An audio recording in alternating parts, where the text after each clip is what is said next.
پورنوگرافی، صنعت پرزرق و برقی که پشت پرده تاریکی داره. اگه فکر می‌کنی پورنستارا یه شغل راحت با درآمد بالا دارن و کلی بهشون خوش میگذره، باید این ویدیو رو تا آخر ببینی. I don't want to go into too much detail. Like honestly, some of my experiences are really humiliating for me, and I wish that they never happened. There's stuff going on, like people getting pissed on. Men are pissing inside of women's vaginas, assholes, down their throats. They're sorry. Oh, don't cry. I tried talking to a therapist about before something that I had to do for a scene that was really rough for me. Basically, this guy had a bowl and he like gagged me until I threw up into it, and then he like pissed in the bowl, and during the scene he asked me to drink it, and I didn't know how to say no. It was one of the most disgusting, foul scenes I ever had to do, and I'm telling a therapist this and they don't even fucking know what to say to me. You know, we need to do something to protect other girls from falling into the same trap that I did. به محض ورود به صنعت تاریک پورنوگرافی دیگه راه خروجی وجود نداره، چون خانم یا آقای پورنستار حتی اگه بخوادم هیچ وقت نمیتونه توی جامعه جایگاهی داشته باشه. پس جایی برای پشیمونی و راهی برای برگشت وجود نداره. I've lost my whole family and it sucks. So a lot of times when people ask me if they should do porn, I tell them no. I tell them that it makes life really hard if the world is now judging you. You have to be okay with being shamed every day of your life. ضبط یه ویدیو پورن 20 دقیقه‌ای حداقل 6 ساعت طول میکشه. پورنستارای خانوم بین سکانس‌ها مرتب میکاپ میکنن، به آلت آقایون هم هورمون تزریق میشه که توی این چند ساعت حالت نوزش رو حفظ کنه. I was 24 years old when I entered porn. I was a burned out prostitute and stripper. I was a single mom, addicted to drugs and alcohol. I was the kind of person that the porn industry preys upon. The porn industry preys upon people who are already damaged, so they can damage them more. And I was that girl.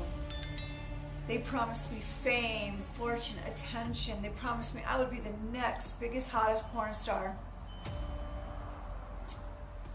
And they promised me that I would be kept safe. That porn people are the cleanest people in the world. And that if we get our tests every 30 days for HIV, then I'll be kept safe. Are you sure? Of course, baby. Of course we're sure. You'll be safe. Well, after about 30 movies, I got burned. And I caught 2 sexually transmitted diseases. One of those diseases was HPV, human papillomavirus, which I had never heard of. And another was a non-curable disease, herpes. Catching herpes back in the 90s was like catching HIV. I mean, your life was over. You were going to be forever stuck with this disease. And it devastated me. And I tried to kill myself with prescription pills.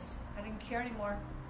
I had herpes on my mouth, my lips, my throat, my vagina, my anus, everywhere. I was a monster. How far I had come. I joined the porn industry. I was promised glamour and fame and fortune. And here I am standing in the worst human ugliness you could possibly see in the mirror. علاوه بر مشکلات روانی زیادی که پورنستارا باهاش درگیرن، باید با کلی بیماری جسمانی هم دست و پنجه نرم کنن. برای مثال این خانم پورنستار تازه داشت با بچه بی پدرش کنار می اومد که به سرطان روده بزرگ مبتلا شد. 90% پورنستارا به الکل یا مواد مخدر اعتیاد پیدا میکنن. قبل ضبط کلی مصرف میکنن که تا جای ممکن نفهمن بهشون چی میگذره. بعد از ضبط هم برای کنار اومدن با شخصیت از بین رفتهشون بازم به مواد و الکل پناه میبرن. You were spotted on a street by a guy who said I can work with you and clearly he opened up and said it's the porn business. What was it in you that far from running away was drawn into it? It wasn't that's not how it was. It wasn't just, hey, do you want to come do porn? It was more so, oh, you're beautiful. Like, would you like to do some modeling? Oh, you have a great body. Like, I think you'd be great in nude modeling. Things like that. And after I came and toured the studio, it was very respectable. It was a gorgeous location. It was in Miami, in Doral, Florida.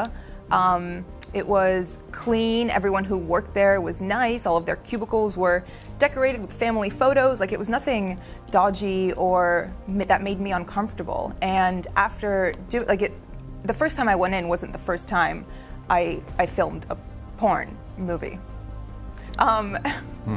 It was the second time. The first time was more so, do you want to do this? Like, sign the paperwork, etc., etc.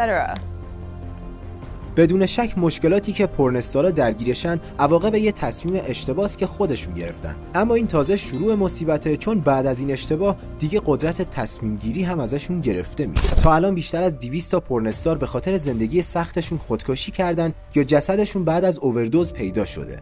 یکی از این پرونده ها مربوط به خانم آگوست ایمزه. این خانم 23 ساله با یک کمپانی پورنوگرافی قرارداد داشته. قراردادهای پورنوگرافی به این شکله که بازیگرا وظیفه دارن هرچی از ذهن مریض کارگردان بیرون میاد و توی فیلم اجرا کنن. درخواستی که کمپانی از آگوست ایمز داشت رابطه جنسی با یه مرد همجنسگرا بود. آگوست این درخواست رو رد کرد و از همون موقع مورد آزار و اذیت و مزاحمت شدید قرار گرفت. تهدید و مزاحمت انقدر زیاد شد که ایمز توی دسامبر 2017 خودکشی کرد. آماری که سایت‌های پورن منتشر کردن نشون میده بیشترین مخاطبا از چه کشوریان که متاسفانه ایران بعد از پاکستان، مصر و ویتنام رتبه 4م جهانه. اگه این ویدیو برات مفید بود فقط با یه لایک منو حمایت کن. I'm seriously having a panic attack.